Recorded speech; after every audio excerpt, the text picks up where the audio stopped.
Welcome to On the Verge. This is Zach Spedden, joined by Nick Stevens. Our co-host Bob Phelan is out with his family this week, having a nice little vacation, but he will be back with us next week. On tonight's episode of On the Verge, we're going to get into some transactions involving the Orioles 40-man roster and talk a little bit how that affects some prospects that are in the system, touch on some Arizona Fall League news, and get into our underappreciated players, the guys that we feel we maybe didn't talk about enough in 2021 that we want to give a little bit of love to on tonight's episode. That's coming up, but first, On the Verge is brought to you courtesy of Mercer Floor and Home Carpet One. Mercer is a third-generation family business that was established in 1959 and is located on Main Street in beautiful, historic downtown Westminster, Maryland. For all of your flooring needs, think Mercer. Now, as you know, we are on Patreon. We have some bonuses there for members of our community who pay for as little as $3 to have things such as daily episodes, updated prospects lists, and more. And Nick's going to shout out the new members of our community. Yeah, we have two new people join us since our last episode, Roberto Gonzalez and Ryan Kelly. So thank you two for joining. We are approaching 60 patrons, which is pretty awesome and mind-blowing at the same time.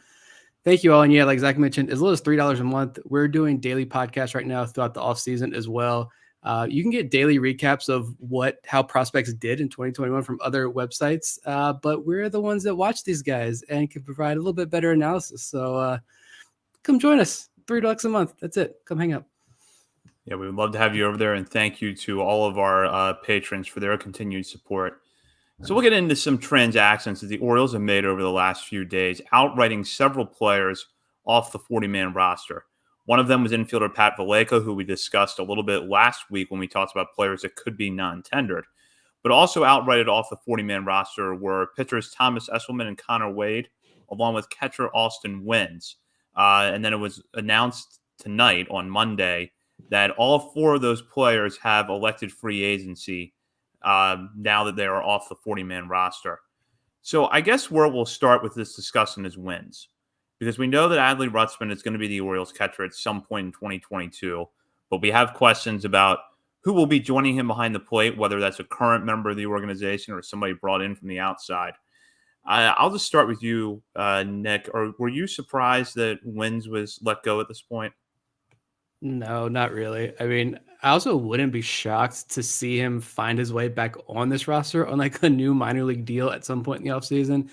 I mean, he doesn't really provide you with much production at the plate, and the defense, I think, is just kind of there. I think the only reason he's stuck around this long is just because, he has that really good relationship with pitchers in the system, and you get the vibe that a lot of the pitchers, the John Means, Bruce Zimmerman especially, they really like throwing to Wynns, and you need a guy like this rebuilding roster. That's fine. Does this open the door for like a Nick Schufo as maybe the number 2 catcher next year? I don't know. Honestly, I think the Orioles are going to bring in another free agent on a small, like a 1-year small contract type deal. I know I threw out the name Manny Pena last week, and I've seen that name thrown around a couple more times since then. I believe you had Roberto Perez was your guy. Great options out there that the Orioles can get. And I think if you want to stash Wynns with Schufo down in AAA with the pitchers that are coming up, I think that'd be great if Wynns does want to come back. But I mean, definitely not shocking, but I don't think this is the last we see of Austin Wynns for the Austin Wynns fans out there. I did want to talk about Schufo a little bit because he was a guy that you, Bob, and I were intrigued by after the Orioles brought him in ahead of spring training. Former first rounder, seemed like, especially on defense, that there was some upside there. But because of injuries, we barely saw Schufo in 2021. 17 games at the AAA level and 2 at the major league level. So between those two levels, he ended up logging just 64 plate appearances. Do you think that could deter the Orioles from giving him a larger role in 2022? Or do you think at this point you got to consider him in the mix to be at least a backup? Yeah, I mean, he's in the mix for sure. It's unfortunate that we didn't get to see a whole lot of him this past year. But the defense was just so highly regarded. I think that's one of the big things that made him such a high draft pick. I mean, I think he was a University of South Carolina guy who committed when he was like 9 years old or like 10 years old, something ridiculous. Like, the guy's been lauded for his defense for a very, very long time. So it's an option, but I feel like with the lack of experience and with who the Orioles are going to be bringing up, hopefully at the major league level next year, as far as pitchers go, I just think they're going to want that veteran in there. I personally believe that regardless of any rule changes, whatever, I think even if everything were to stay the same, Adley Rutschman is the catcher on opening day. And you don't need like this grizzled veteran to come be a leader or a mentor to Adley. I don't think Adley needs a mentor like that on the major league roster. I think he is going to be that mentor to a lot of guys on this major league roster. If you want to roll a Shufo, that's good. I didn't really see a whole lot offensively that makes me want to say for sure. And he's so inexperienced. I think bringing in another guy that has a little bit more experience, maybe a little bit better bat will help out on the days that Adley isn't behind the plate, because I also don't think when Adley is up, he's going to be log a significant number of games behind the plate. I wouldn't be shocked if they kind of rested him a little bit, because we know next year that the Orioles aren't going to be competing. So kind of why waste that wear and tear on his knees this year as much as they probably want to. Yeah, and with the way that they use him in the minor leagues this year, playing first base a lot, DHing from time to time, you have to think that you're going to see that in the major leagues to some extent next year, even if it's not like it was at Bowie, where Rutschman basically was in the lineup every day, because if he wasn't catching, he was playing first base or he was DHing. Yeah, so that's why I think you probably want a more established veteran, just so you don't, we just didn't really get to see Shufo at all this year. And Brett Cumberland, I think we were hoping would be that guy. But again, Brett Cumberland went like 2 months without hitting a home run after coming out of the gates hot, and just really struggled to hit. And really that on base percentage he had in AAA this year was super held up by like getting hit by like almost 30 pitches this year. You take those away, even cut those in half. I mean, that on base percentage is really struggling. And that has been his claim to fame since he was back with the Braves organization. So disappointing for Cumberland as well, maybe helps out Shufo's case a little bit more. But yeah, again, I really like if you want to bring Wins back on a minor league deal, and this is a guy who maybe down the road you see getting into like coaching or something based on the reputation I think he has. But even if Wins isn't brought back, I believe Chris Hudgens will still be in the organization. And that's a name who probably could have made this underappreciated list we're going to talk about later on. But Hudgens was a guy who seemed to work really well with a lot of pitchers as well, and could start next year in AAA if Wins doesn't come back. Yeah, the Orioles do have some options, and it's one of the things that we've talked about on this show a few times, is a catcher is a position where you want a lot of depth. And I feel like the Orioles, in spite of having the best catching prospect in all of baseball in their system, have really built that depth up when you have guys like, Hudgens, Ramon Rodriguez, Connor Pavoloni, even Creed Williams down towards the bottom of the farm system. Really shows that they're building up. And Maverick Hanley, whose defense, we have praised on this show repeatedly. Yeah, plenty of options that don't get talked about for sure. Really hoping Maverick Hanley break out next year. Me too, Vivek. That's been my guy from the start. We'll see what happens with this catching rotation. But yeah, I mean, as far as the other moves go as well, like nothing surprising there either.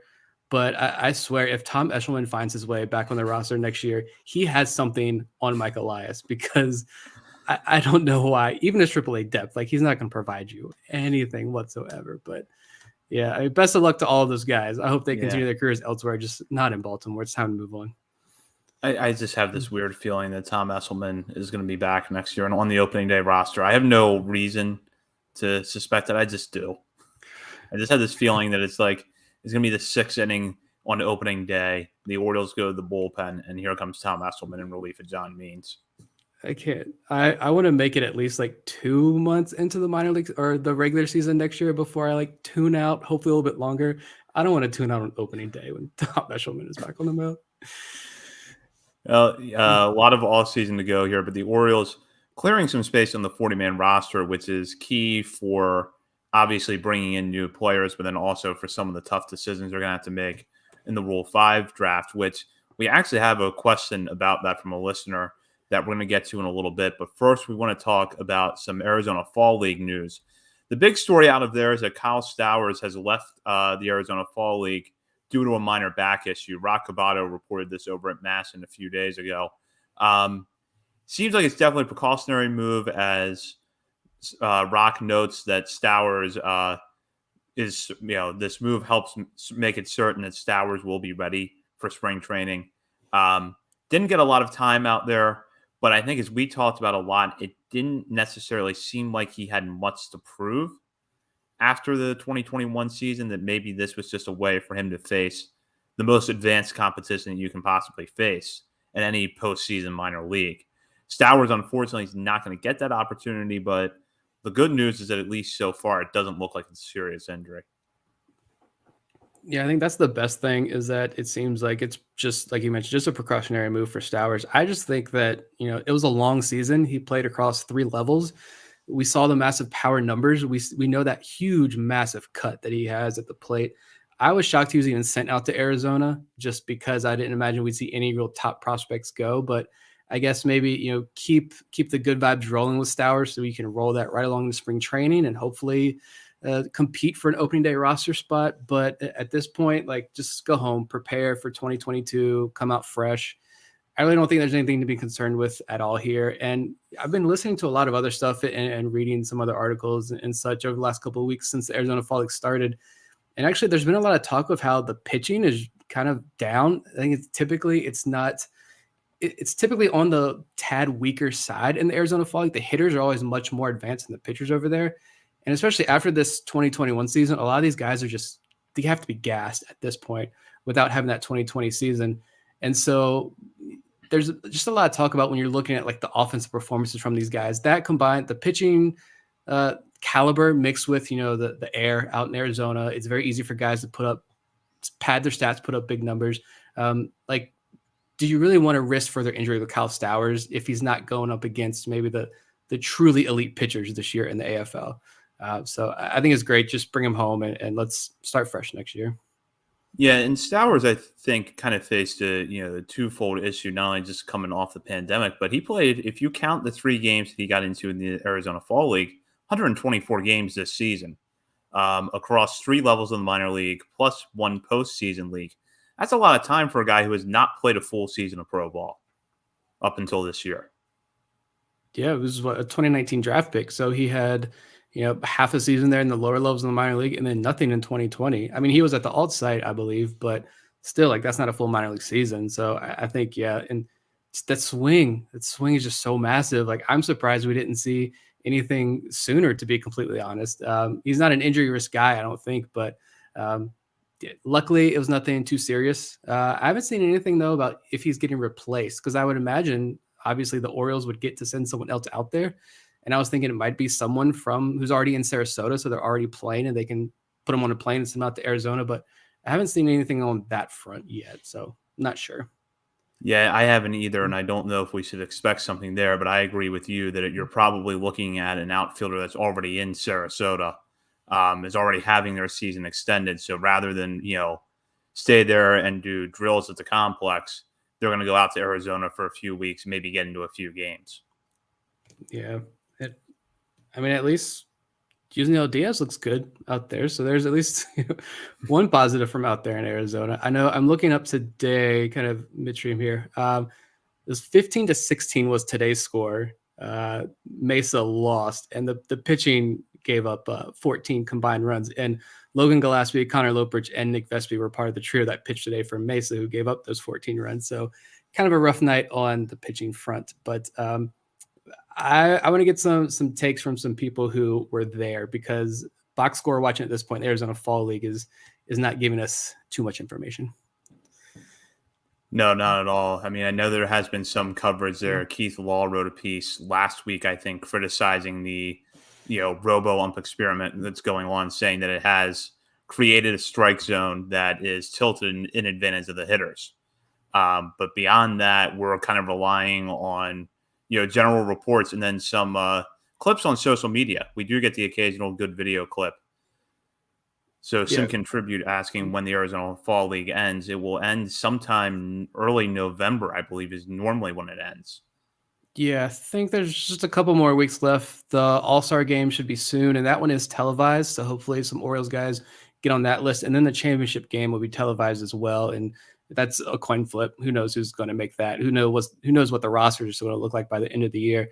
I was listening to Kevin Goldstein's podcast, Chin Music, today from his episode last week, and he had Eric Longenhagen on, and Kevin asked him, who stood out to you? Because we know Eric Longenhagen is out there on these fields watching these games.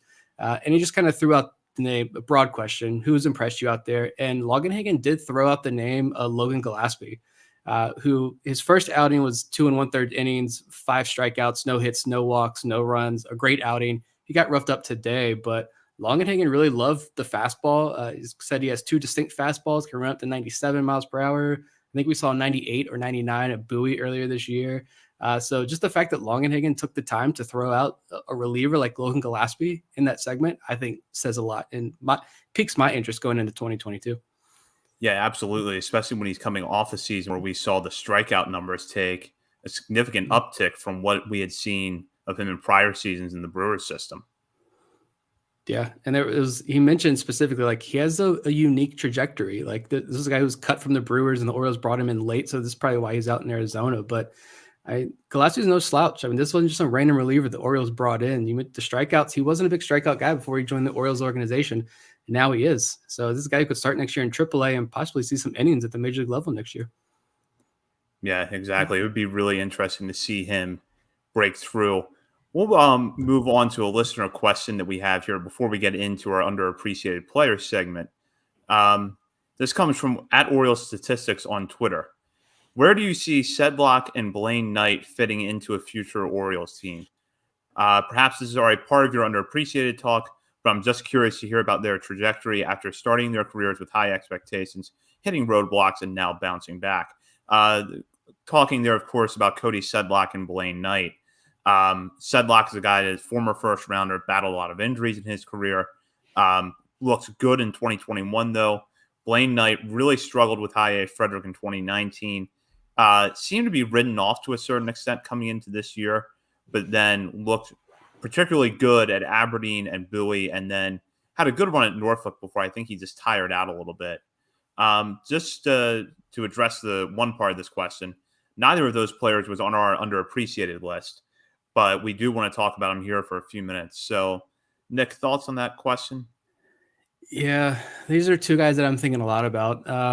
Knight did struggle when he got up to AAA. Like, there's no sugarcoating that. The numbers were pretty bad. He wasn't getting swings and misses. I know there were a couple outings that you look at the line at the end of his outing in AAA, and he had no strikeouts, which is tough, and 2-3 innings worth of work. I talked about this a little bit when I recapped the Norfolk Tide season over on Locked On Orioles a couple of weeks ago, and I think a few things came into play here with Blaine Knight, and that's his wife gave birth to their first child in late July, and that game that we were at in Bowie he pitched that day, kind of struggled a little bit. The next day he was put on the inactive list because his wife gave birth. So I imagine that his mind was elsewhere, thinking like he's going to become a first-time dad any second. So maybe that contributed a little bit. I think these guys are humans, and as much as we want them to be robots, like they just aren't. And so I think he was wearing down. He was another guy who got 2 promotions. So he pitched across 3 levels this year after not pitching in 2020.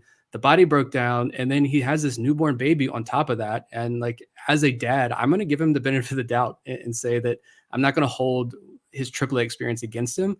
It's not ideal because he is Rule 5 eligible. And so the Orioles have a tough decision to make. But for Sedlock, like, I had completely written him off back in 2019. I was pretty much done with him. I thought 2020 was also going to be kind of like a death blow to him after not pitching for a full season, kind of lost his opportunity there, be bypassed, or just his age finally catching up to him. But he had a pretty good year in Bowie and Norfolk. When he did get hit hard, like it would go downhill pretty quickly. No denying that. But the fastball velocity was there, like 95, 94 miles per hour. The changeup looked really, really good at the end of the year. Just kind of when it's on, it just looks like on MILB TV video, it just looks like it flutters in there, and it's almost unhittable. And him and Michael Baumann in 2019 were kind of like these poster boys for what the Orioles' new player development staff could do with pitchers, and it was working so far in the lower levels of the minor league. So I think just like Knight, like the Orioles going to have very tough decisions when it comes to these 2 guys, and I'm having a hard time coming up with my like final guesses as to whether they are protected or not, because I could see both of them getting swiped by other organizations. It's interesting because Sedlock has been Rule 5 eligible twice before this offseason, has slipped through the Rule 5 draft both times. 2020, that was not unexpected, but in 2019, he had showed improved health, better performance across a couple of levels of the Orioles system. So it seemed like if he was going to get taken in the Rule 5 draft, that would have been it. And then it didn't happen, but I just question, can you sneak him through a third time, especially because he's a guy that at the very least has shown that when he's on, he can give you 3 solid innings out of the bullpen and maybe even fit in somewhere as a back end starter. Yeah, I think the difference this year too is that he's proven that he is healthy across a long stretch now, and he can do it at AA, and he did it at AAA for an extended period of time too. So, like, I don't know who all is eligible out there. I haven't done the homework. Again, like I mentioned before, I leave that up to Vivek to do the homework there on who's available. But like, I mean, if you're a team like the Pirates or somebody, or maybe not the Tigers, I think they're kind of moving on this. They're kind of where Orioles fans are hoping we'll be at next year. You look at some of those teams that are going to pick early in the Rule 5 draft, they're going to need pitching. And if they can get a guy like Cody Sedlock and see if it works, try it out, like I have to imagine they're going to be willing to try it out. Even if he is only someone who can give them, 20 innings at the beginning of the year, it's an extremely cheap, virtually free pick for these teams. So why not at least give it a shot? And I don't think he sneaks to a third time either. Yeah, I think it's going to be tough. Now, with Knight, when I saw Knight at his best this year, I looked at him and thought that guy's going to be ready for the major league bullpen next year. There's no way you want to leave him unprotected because fastball is running, mid to upper 90s. He's got his off-speed stuff working, but then, as you said, he really did sort of hit a wall at AAA and just stopped. Basically, he wasn't missing bats anymore. He was getting hit around, and I'll just bring up some numbers here. His last 4 outings in particular were rough. 11 and a third innings, walked 8 batters, struck out 4, gave up 16 earned runs on 21 hits. So that accounts for a good portion of his time in AAA. And there were uneven results here and there throughout the year, but I guess when I look at that, I'm left to wonder, did that happen because this is the most innings he's thrown? We're coming off the pandemic and he pitched at 3 different levels this year, or is this a sign that more advanced hitters are figuring things out with him that hitters at high A and double A couldn't? Yeah, that's completely valid. And I mean, I have those concerns too. I just think there's just all the weirdness with baseball is going to continue for a little bit longer, especially at the minor league level, maybe the major league level. Like we'll be smoothed out starting next year. But with minor leaguers and player development, I think you're still going to see effects of the pandemic continue to roll on for another year or two. So I'm willing to give him, as long as he can, if he sticks around the organization next year, I am more than willing to give him another opportunity.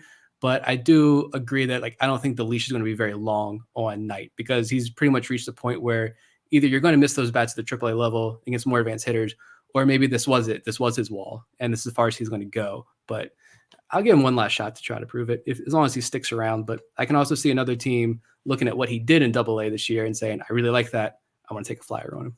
I mean, the Rule 5 draft can be tough to predict sometimes because we didn't see, the Cubs taking Gray Fenter. Now, Fenter obviously ended up back in the system, but, there was a few weeks there where Fenter had a shot to make an opening day roster in the major leagues. And, obviously it didn't happen, but sometimes it's hard to tell what other teams are looking for because that's almost how you have to try to analyze Rule 5 drafts. It's not just what fits the Orioles, but what are other teams going to be in the market for? Which is why when we've discussed this on air a few times, I've mentioned, how many National League teams are going to be looking for low-cost DHs if the DH is indeed instituted, and how does it affect your decision with Robert Newstrom and whether to protect him, or even a guy like Patrick Dorian. So Rule 5 draft can be tough to analyze. Yeah, I think Baseball America had a piece out recently about how this past Rule 5 draft being one of the more successful Rule 5 drafts in a long time. So maybe teams look at that and say, is the talent pool getting bigger and better in this Rule 5 draft? And maybe we take it a little bit more seriously, or maybe we at least, every team's going to take it seriously, but maybe we give these guys we take a little bit more time in the major leagues to see if we have something here. So I don't know. I mean, the Orioles, I think, hit a home run with Tyler Wells, and he was their second pick in that Rule 5 draft last year. So it's definitely going to be interesting. And of course, behind all this, we have no idea what is going to happen. It appears now today, a lockout is imminent and, baseball is going to just crumble at this point. I mean, we don't know. It looks like a dark near future. And so we'll see how all that impacts Rule 5 draft and how players want to build their rosters. We don't know. Yeah, and there's a lot.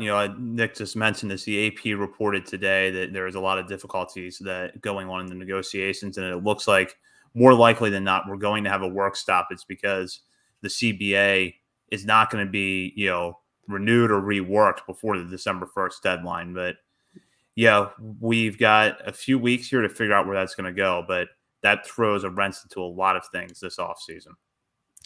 Yep, we'll see how the next few weeks go. I guess maybe just enjoy this World Series. Enjoy October if you're a Braves fan, and if you're an Astros fan, I mean, go Dusty Baker. I guess let's enjoy these last few days of baseball because who knows what the winter's going to look like.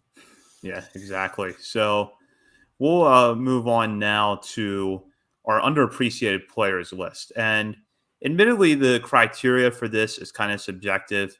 And I'll talk a little bit about my list when we get to it. But we'll start with the first player on Nick's list. And Nick, just to give us a little bit of background, how did you put together your selections?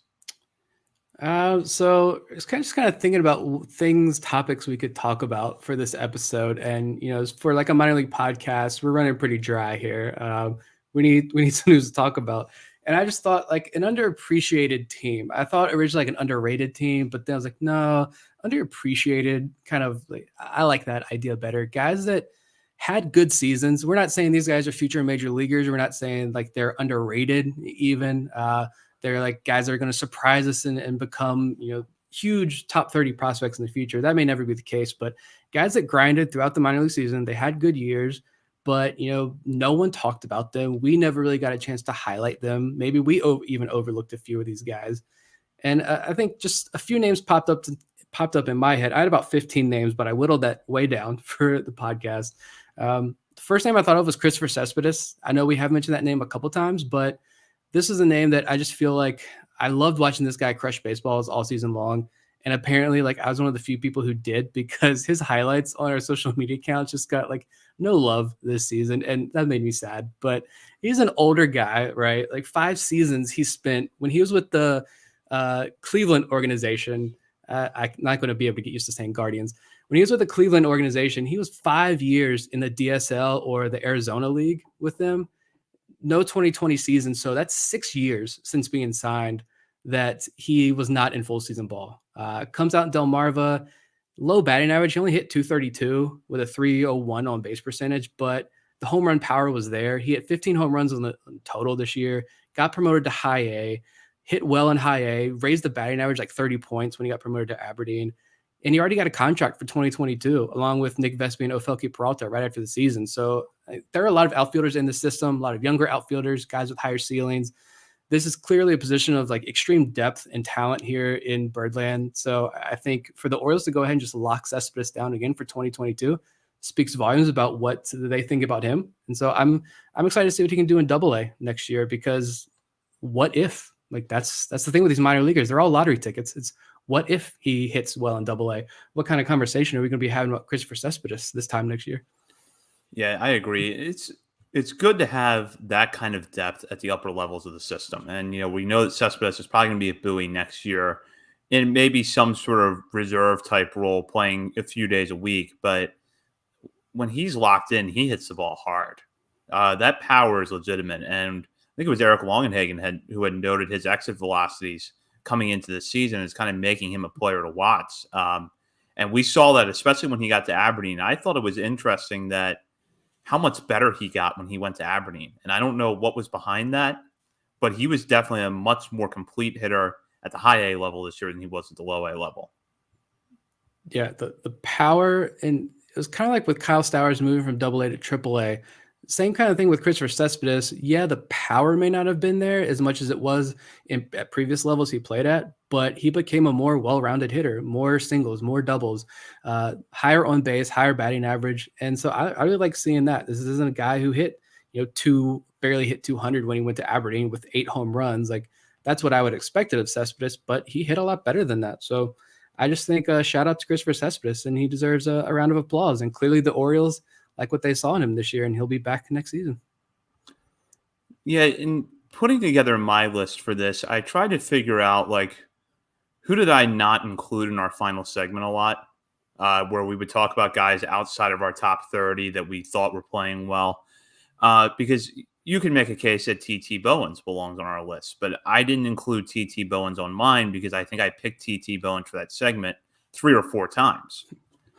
So I tried to keep that in mind when putting this together, which was who just really didn't get much recognition at all, or do I think we need to tell the story of their season in a little bit better context, which is why I picked the first player on my list, Lamar Sparks. Sparks is a guy that's been, at one point was a top 30 prospect in the system, several years ago, battled injuries, really fought his way back, and got back on the field this year in late June and played about as well at Delmarva as I think you could have hoped over 45 games with posting a 732 OPS before getting promoted to Aberdeen and putting together solid numbers there over 27 games. As you mentioned with Sespatis, there's a lot of outfield depth in the system. So, guys like Sparks and Sespatis really have to compete for at-bats. But I think getting back on the field and making the most of his opportunities this year was big for Sparks. Yeah, he may not look like it. The frame, he looks like a smaller frame guy, but he's got power, speed, and he's a good defender. And I mean, he was drafted all the way back in 2017, which like blows my mind. And I never saw an at bat of his until this season. Came out of the 2017 draft with all the tools there and a pretty high ceiling. And I remember I had someone reach out to me and ask right after the draft was over, like, hey, other than like the top guys, give me a sleeper guy, give me the sleeper hitter and pitcher to watch for from this draft class. And the hitter I came up with instantly was Lamar Sparks from that draft class because I loved what I saw, the highlights from him coming out of the high school ranks in Texas. I love the interviews that I could find with him, but like these were major injuries that he suffered that wiped out virtually almost 3 full seasons. I mean, he only had 78 games of Gulf Coast League ball coming into this season. So like, this is a guy who you can't just look at his age and write him off immediately. He put up big numbers this year, got promoted to high A, played well there. I was extremely excited to watch him, finally get to watch him play the game on the field. And I don't think he disappointed. No, absolutely not. I was really happy with what he put together this year. I'm going to go. Next one on my list is a pitcher we have talked about a couple of times, but I just want to use every opportunity I can to talk about him, Felke Peralta. And we're going to dive into more about him when we do our Rule 5 episode, I'm sure, because he is eligible, but maybe I'm a little too high on him, but I'm fine with that. And I'm going to beat this drum as often as I can until he proves me wrong. I just think that Peralta should not be in professional baseball right now. And he's signed out of the Dominican Republic in 2013. Yeah, he was a former top 30 prospect, and he was actually seen by a lot of people outside the organization as a legitimate international prospect in this system who was signed, 8 years ago at this point. But when you're on your 4th tour of A-ball and you can't cut it in Frederick and get sent back to Delmarva, like I think that would like spell the end of your career. Then 2020 wipes out the season, new regime comes in, and now he's got a new contract for 2022 after a good season in AA and AAA. I don't know. He got beat up in July for sure, but then he bounced back really strong. Good strikeout numbers, good walk numbers as well. Only allowed 1 home run over the final month of the season with his highest strikeout rate of the year that month. The Orioles seem intent on working him as a starter, but I just think that if you put him in the bullpen, there's even more to unlock there with a Felke. 1-2 inning stints, he can run up to 98, 99, even possibly 100 miles an hour. Let's see what happens with the guy. Yeah, I agree. I think that you can unlock more out of the Felke Peralta by putting him in the bullpen because you're going to see a fastball velocity tick up, as you mentioned, and I think his secondaries would play well in there as well. But honestly, I'm just happy that we're having this conversation because if you had asked me a year ago, are you going to be talking about a Felke Peralta getting a new contract to come back to the Orioles system in 2022 and possibly have a line on a role in the major leagues early in the year, if not on opening day, I would have said probably not. Because as you mentioned, he went to Frederick, hit a wall, struggled there repeatedly, and just looks like he was going to be one of those guys that, with an good initial impression, was going to, get to Frederick with a lot of hype and never get past there. And then yet the season he put together this year was just all around impressive. And I feel like he's a guy that, we could see in a role in the major leagues next year. Yeah. And I remember there's an article, I believe it was Steve Molesky here wrote it. I'm not sure, to be honest, off the top of my head, but where Peralta said, like, look, he went to the organization came to him, and Peralta was very open about, do whatever with me. Like, I'm yours. You develop me exactly how you see fit. And he completely trusted this system, and it worked. It paid off this year. And I think you saw improvements from Felke Peralta. And if anything, he's an example that you can look to and say, yes, this system can develop pitchers. I mean, they turned Felke Peralta from nothing into a possible major league, even if it's just a bullpen piece. That's a major league piece and a guy who shouldn't be in baseball right now. Like 99.9% odds that he'd be out of baseball at this point based on his career trajectory. So I think it's a really great story for the Orioles.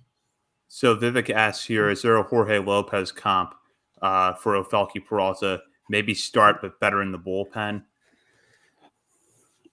I see it. I agree with that. Yeah, I think that's fair. I think that's kind of, something you could see. I wouldn't be shocked if he ends up doing both starting and relief work in the majors, but I think he's more likely to end up in the bullpen. Speaking of the bullpen, one of the guys that I put on my list was David Lebron.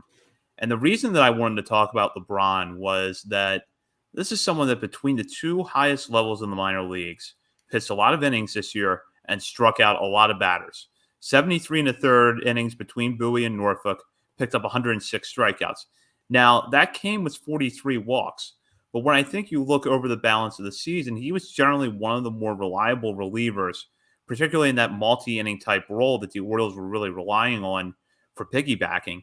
He got to AAA at the end of the year and put together nice numbers. Limited stint, but in 5 games, 11 and 2/3 innings, struck out 15 batters, 3.09 ERA. So a guy that at 27, a little older, but also has not pitched a whole lot coming into this year. Just one full season previously, and that was with Frederick back in 2019. So just, something to keep an eye on with LeBron. I had him on my list as well.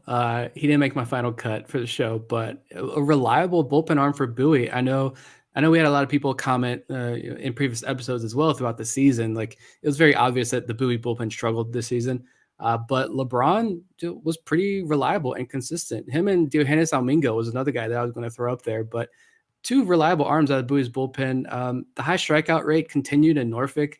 Another example also of a guy who could not pitch very well in Frederick, but yet he turns it around in Bowie. I mean, we've seen this a lot. We've talked about a lot of these guys. Like, Frederick was just a graveyard for these Orioles pitchers. And LeBron really turned it around. The walks are an issue. They can climb up and pile up pretty quickly.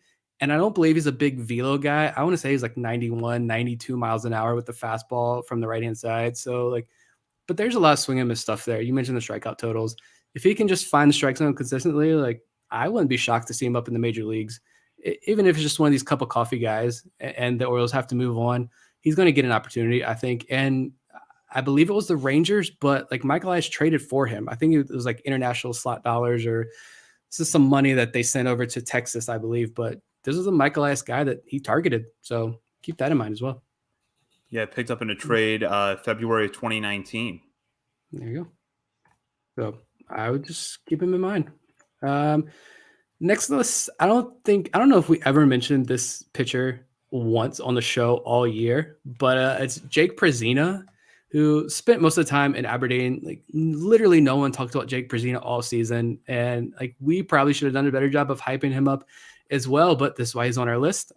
Zach Peak name dropped him a couple of weeks ago when he was on the show as a guy that Peak regularly turns to talk pitching because of what a great resource he is. And I really love that. I love knowing which players are the go-to guys for other players, because it's always guys like Jake Prezzina, guys you would never imagine that other guys are going to and looking for help in certain areas of their game. Prezzina, 24 years old, lefty, a 31st round pick. That's something that you're not going to see anymore, out of Seattle. So smaller school guy, late round draft pick. This was his first season of pro ball, and he had a 3.56 ERA, a 1.19 whip, 228 average against between Delmarva and Aberdeen. Again, a lower velo guy is not going to overpower you, but I also think that if you compare him to your Drew Rom, Zach Lowther, Alex Wells, he's going to rank lower than those guys, and the stuff isn't as good. But he's a solid lefty who's put up good numbers across 2 seasons, a season and a half in the Orioles system. I imagine he starts next year in Bowie, where we can get a better idea of him, because spending all year in Aberdeen didn't really help anybody as far as like getting to know who they are, because there was no broadcast, there was no information coming out of Aberdeen. So I think that adds to this. But Jake Prezzina is definitely a name to see how he starts out in Bowie next year. See if he can handle that level of competition. Yeah, he's been really solid since he came into the Orioles system. And I liked hearing from Zach Peak about that as well, that Prezzina is a guy that he looks to for advice, because, we really didn't hear much out of Aberdeen. So just to kind of hear the nuances of what these players are like and how they go about their business, in Prezzina's case as a pitcher, is interesting. And, like you said, he's probably in Double-A next year. So we'll learn more about him. But I think with what he did in 2021, definitely came through as a pleasant surprise. Yeah, I think I remember from 2019 class, I think he gave like no home runs and across like almost 40 innings his first season. And the home runs weren't ridiculous, I think, this year with Aberdeen. So just a name to watch. I love the lefties. Let's see if call him a crafty lefty if you want, I guess. Let's see if he can craft his way up to the upper levels of the minor leagues. And I love these. Jake Prezzina is like exactly like the type of minor leaguer that I love following, and why I love minor league baseball so much. Because what if he hits? Amazing story. Yeah. It absolutely would be. So my next player on this list is a guy that we talked about a lot right after he was drafted, but then didn't, I feel like, spend much time on once he actually started playing. And that's Dante Williams, the Orioles' fourth rounder in the 2021 draft. And I'm just going to run off some numbers here. 21 games at Delmarva, 798 OPS, 5 stolen bases in 6 attempts. And although we don't really have any numbers to back this up, reports on his defense are glowing, going back to his time in Arizona. And while there are a lot of talented outfielders in the Orioles system, you look at a guy like Williams and think that there's a pretty solid base there because of his glove work, because of the fact that he was, generally a solid hitter at Arizona, but definitely seemed to come into his own a little bit more in 2021. So I think going into 2022, he's going to be one of those guys that I'm looking at of, can he get somewhere where he gets consistent at bats to start the year and emerge as a breakout candidate. But his 2021 was also pretty good. Yeah, playing time is going to be the issue for him for sure, because it's so deep. And I remember as soon as the pick was made, the MLB pipeline guys were like, prototypical fourth outfielder, like safe kind of whatever pick for the Orioles. Like they didn't seem too excited. But since then, like I've seen other people, I've seen Orioles fans who like they really love Dante Williams. Like this is their guy that they're following, that they think they can break out. I've seen others outside of the organization who are kind of high on Williams and his ability. Mentioning Eric Longenhagen on Kevin Goldstein's podcast last week, he threw Dante Williams' name in. There's a question about the Orioles and the rebuild and how that's going. And Longenhagen, of course, took the prospect route, and he mentioned Dante Williams as part of this group with Servideo and Stowers as like they're risky picks, but like they're really sexy picks. And Longenhagen loves Dante Williams. So to name drop Williams there, I thought was pretty awesome as well. More walks and strikeouts when he was with Delmarva this year. You love to see that. I love the speed. The outfield does seem to be his top calling card for right now, but I could see this being a sneaky good pick for the Orioles. A raw hitter with decent skill set. And when you're talking about an outfielder with good raw skills, look at Robert Newstrom, look at Kyle Stowers, look what they did with Zach Watson, look what the Orioles did with those guys. Dante Williams is another one who I think the Orioles could unlock a whole lot of stuff with next year. I'm glad you mentioned the walks, because that's not a trend that's limited to Delmarva. I think when we had Stephen Loftus on for our day 2 draft show, he noted, Williams' patience at the plate. And at Arizona this spring, Williams walked 50 times, struck out 40 times in 62 games. And if you look over the course of his college career, especially after his freshman season, that was pretty much a trend. He was posting walk rates well into the teens every season there.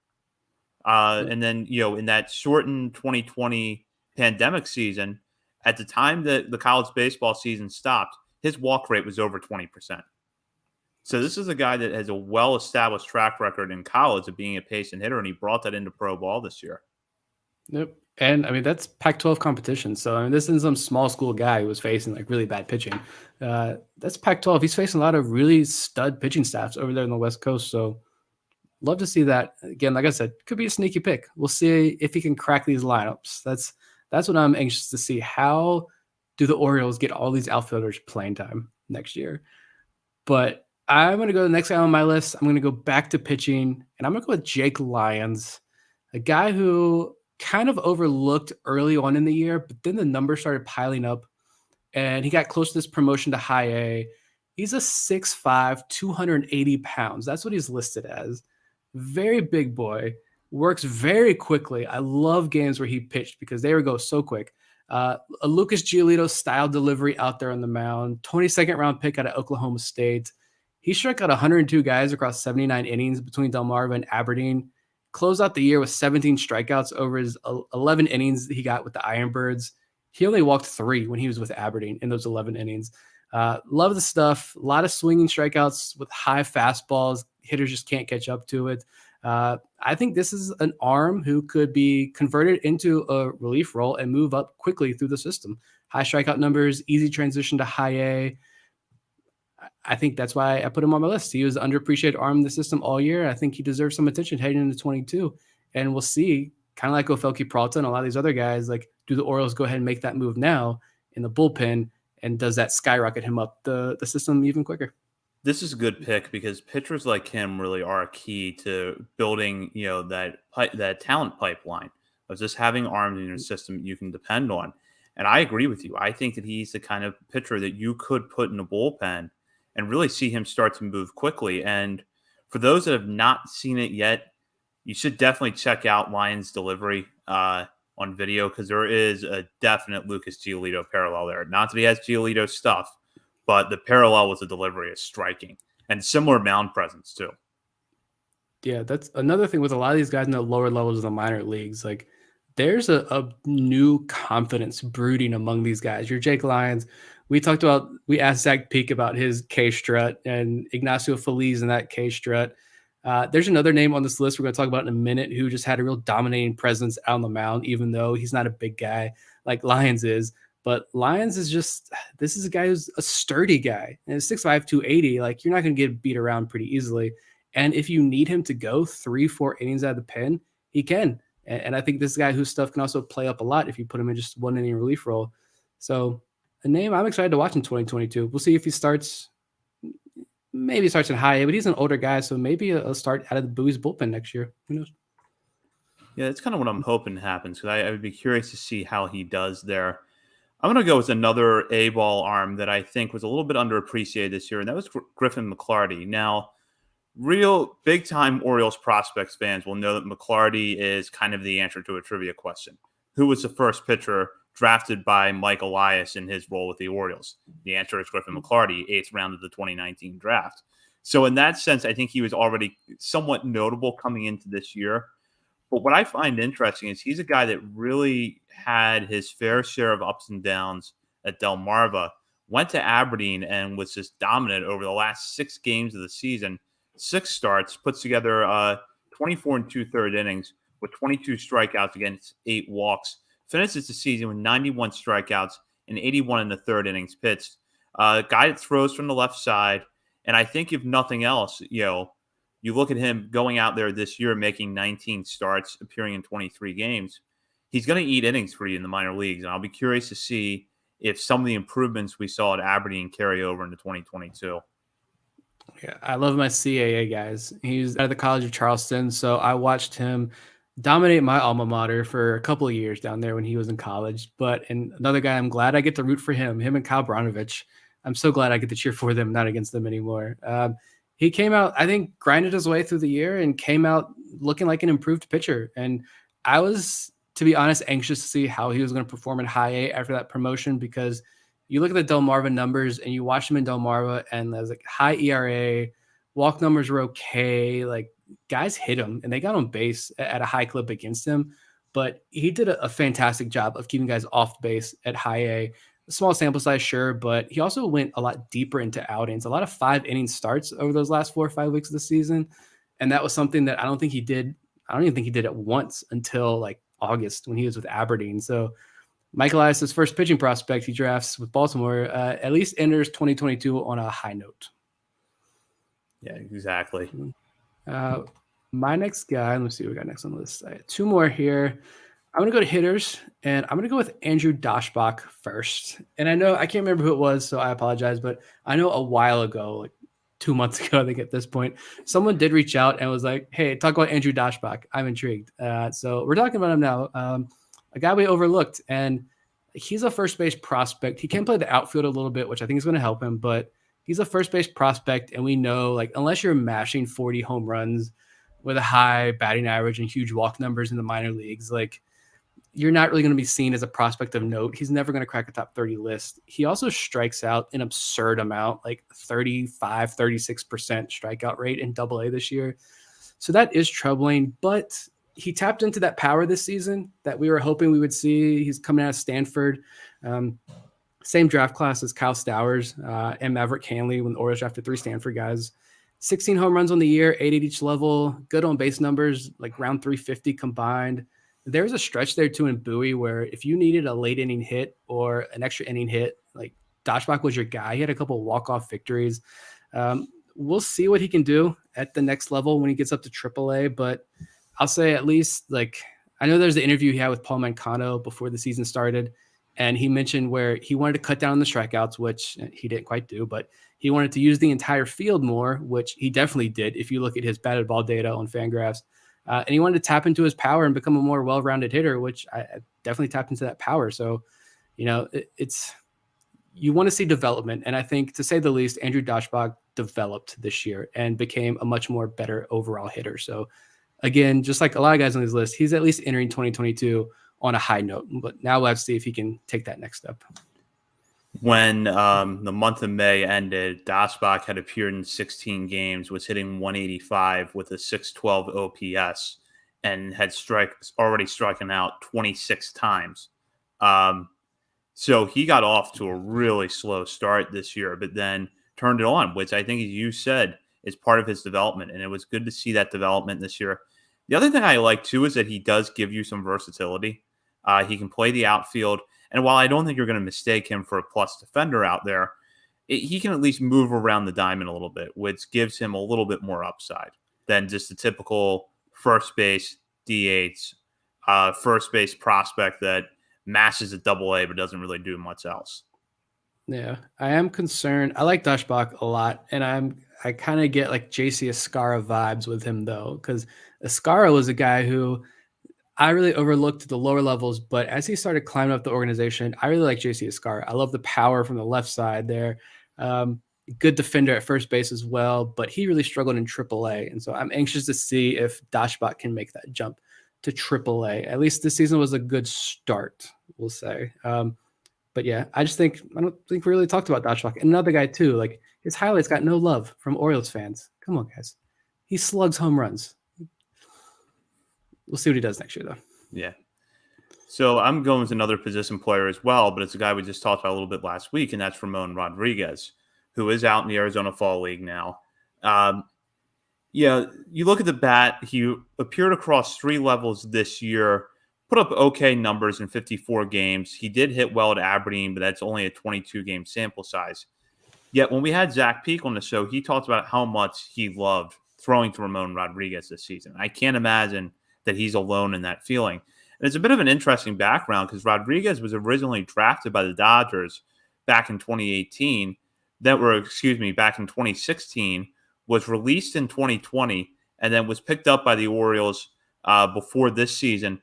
Still only 22 years old, which, when you factor in the pandemic, the fact that he lost time because of being released, and that he was drafted, 5 years ago now, that's still a guy that's young enough, I would think, for some development where, if he continues to work well with pitchers and shows you good defense and it's just okay with the bat, he could stick around the system for a while and probably be a guy that catches the high levels because of what he gives you behind the plate. Yeah, the age is a big thing there. I mean, catchers, it could be, you're looking at another 3-4 years before he could hit his prime of being a catcher. I did also enjoy Zach Peak calling him out. I was not expecting that as well. For a lot of the things, that's the stuff, like, it's hard for us to see. I mean, and I know that's why a lot of guys, they talk about, like, when you're evaluating catchers, unless you were someone who caught at a high level in college or in the professional ranks, like, you don't see a lot of that small stuff that's really going to help a pitcher out. I wish I could sit there and evaluate these catchers better, but I know I can't. And Rodriguez was a guy that doesn't put up the big stats, so you're going to overlook him. But clearly the Orioles appreciate or pretty good defensive catcher on the back end as well. Oops. So now we'll go to Nick, who's his final player on the list. I thought I froze there for a minute. Oh, your screen went fuzzy. My last name is Patrick Dorian, and I felt like even though we have talked about him a little bit this year, and some other Orioles fans, I know he's on the list of looking at guys who deserve a shot next year at the major leagues. Patrick Dorian is a name that gets mentioned a couple of times, but I just think that he deserves more hype, and it's difficult. I think all three of us have difficulties in pinpointing like exactly what his future looks like. But I think Dorian is the type of player that gets overlooked very easily, and he was one of the first guys that came to my mind when I'm thinking of guys who are underappreciated this year. 21 doubles, 22 home runs, and 815 OPS in AA. Really good defense in the hot corner, good walk numbers. Like, he didn't get promoted to AAA, which I know a lot of people were calling for, and I think he should have. He didn't get promoted until like the final stretch. So he only had like 3 or 4 games with the Tides. And I imagine it's because Rylan Bannon's injury and Rylan Bannon's inability to get out of Norfolk probably hurt Dorian's opportunity a little bit. But like, Dorian also played over 100 innings at first base in Bowie. He can play the position, yet Norfolk decided to keep this like circus act of Ryan Ripken on the roster all year, which was an absolute joke. Yet Patrick Dorian kept his head down, kept grinding for Bowie, and put up a really good season. And so I believe he's Rule 5 eligible this year. So I don't think he gets protected. I'd imagine teams maybe want to target. You just mentioned like it's possible to predict what happens in the Rule 5 draft. Dorian, you have to imagine, is going to be on some team's list, I think, at least to look at. So I don't know what the future holds for him, but I hope he comes back next year and is in camp at least to get an opportunity. He's 25, but I don't think that doesn't mean anything. He had less than 200 games, I think. I don't have his numbers in front of me anymore, but I think he had less than 200 professional games under his belt before this season. So still plenty of time for him to develop. Yeah, very little professional experience. And I like that you brought up the defense because I think the power numbers spoke for themselves this year. But good arm at the hot corner. Not necessarily the best range, but the arm over there is good. And I thought he looked good at first base as well. So if the Orioles do protect him, which I wouldn't be opposed to at all, you do have a little bit of that versatility. He could play both corners. And I think even, if you see a healthy and more productive Rylan Bannon next year, Bannon is not going to match Dorian's power if you compare those two side by side. So, if Dorian does stick around, I think there's definitely a role for him.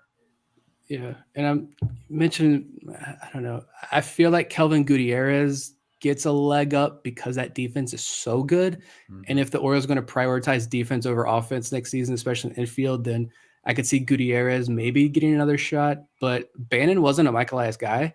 And I don't remember off the top of my head, but was Mike Elias, did he trade for Patrick Dorian, or did Dorian come to the organization before Elias? I believe Mike Elias traded for him, but I'm double checking that right now.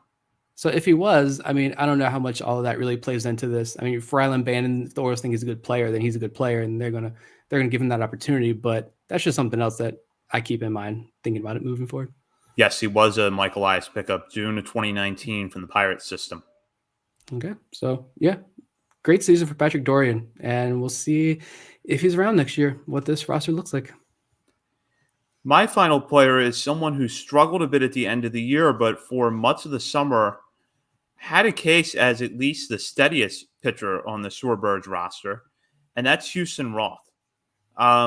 Started off really strong, and particularly over June and July was really good. Not really having, not big-time strikeout numbers, but also not walking a lot of guys and limiting hard contact. Hit a little bit of a wall over August and September, and I don't know how much that had to do with innings pitched, but Roth ended up finishing the year as 81 in the third innings pitched, far more than he ever threw at Mississippi State or in college. So, yeah, overall, mixed results, but I thought that Roth for most of this year was a really reliable arm in Delmarva. Ends up, 77 strikeouts, 81 in the third innings pitched. he showed enough there this year for me to be intrigued about what he can do. And especially if you couple that with the solid run that he had at Aberdeen back in 2019 after he was drafted in the 29th round that year out of Ole Miss, to correct my earlier statement. But Roth put together a good season. He shoved for a long stretch down there in Delmarva. And I know the nights where they had Zach Peak start and Roth was like the piggyback option, those are some of the more fun games to watch all year down the minor leagues. And you saw the promotions when the promotions really started picking up earlier in the year. You never heard the name Houston Roth, and he stayed in Delmarva all year. But at that point, I think he really started to struggle. You mentioned that wall. I think that's what it was. The strikeout numbers weren't huge, but he kept the ball on the ground, in the yard, not a lot of home runs he allowed. He has 3 good pitches. I love the intensity on the mound. Again, another high energy guy out there. I'm excited to see what he can do with a fresh start in 2022, but I think the big issue was that he just hit that wall this year and tired out like a lot of pitchers did for obvious reasons this season. And he'll be 24 next year in high A, which I think, given the circumstances of having missed a full season, is not bad at all. So definitely see what he could do in Aberdeen's rotation next year. Yeah. And I know Bob, let's shout out, Bob did throw a name in our chat when we were talking about this segment. I'll throw that one out there too. Bob wanted to shout out catcher Cody Roberts. And I think we talked about Ramon Rodriguez already and some others, but I think there's a very long list of highly underappreciated catchers in this system because the offensive numbers weren't there. And, some guy named Adley Rutschman's in this system, but Roberts played across 3 levels this season, a 359 on base percentage across those 3 levels. His hit in Bowie was the hit that propelled Bowie into the playoffs, a clutch key hit late in the game. I always looked to Roberts when he was in the lineup just because you look at his lower levels, his first 2 years in the Orioles system, they're like no offensive numbers to really look at. Never been a guy like that's ever been highlighted on like any list or any conversation anywhere. Just a guy, just minor league filler basically. But, he stepped up this year and he was a guy who bounced around and I think had the confidence of the Orioles regime. Guys like him and Ramon Rodriguez clearly provide value to this organization and the pitchers in the system, which is pretty crucial right now. Yeah, absolutely. Like we talked about earlier, any sort of catching depth that you can build is a good thing. And I think to have guys like Rodriguez and Roberts in the system is good because you want that continuity level to level.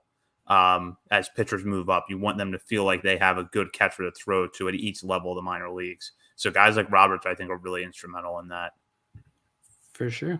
I think that was good. And there are more names that I think a lot more names that I could throw out, but I think that was a good list of guys that Orioles fans could be excited for going into next season. Other than guys that, not on the top 30 list, a lot of these guys weren't even on our top 50 list.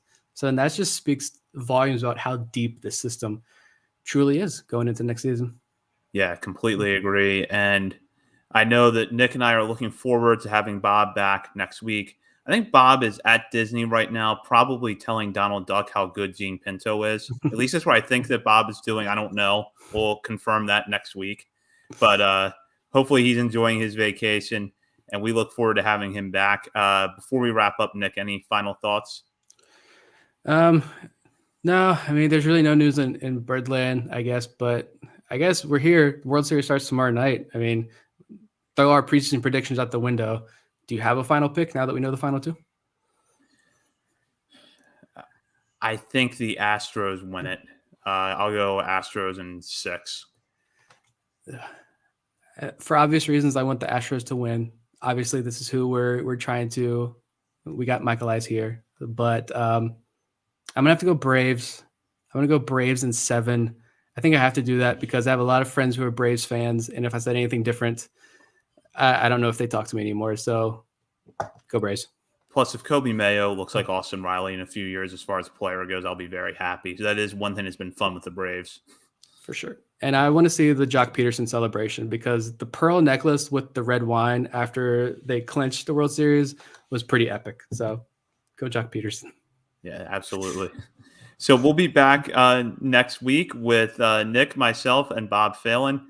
In the meantime, continue to follow us on Twitter at BSL on the Verge and check out Baltimore Sports and Life for the latest Ravens, college sports, Orioles coverage, and more. We've also got some high school sports on there. Be sure to join the message board, hop into the discussion, and interact with Baltimore Sports and Life writers along with our board contributors. For Nick Stevens, this is Zach Spedden, and thank you for listening to this episode of On the Verge.